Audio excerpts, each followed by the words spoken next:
In Danish, the letter K is luckily one of the easy ones. But it is of course Danish, so no letters without a little twist or a turn. We pronounce the letter K as K, so it almost sounds like there's an O. K. It almost sounds like there's an O behind K, and that is the sound that we use, K. The K sound is hard and clear, like in the word cat, K, cat. Sometimes the K can almost change into this G sound. You hear that in words like cykel, skjorte, takke, spektakel. It almost sounds more like a G sound when we say it, but actually when you write it, it is with the K.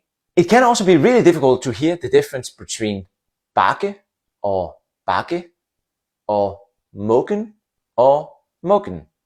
So learning when to use the K sound, the soft G sound, is a part of learning the Danish language. So good luck with that.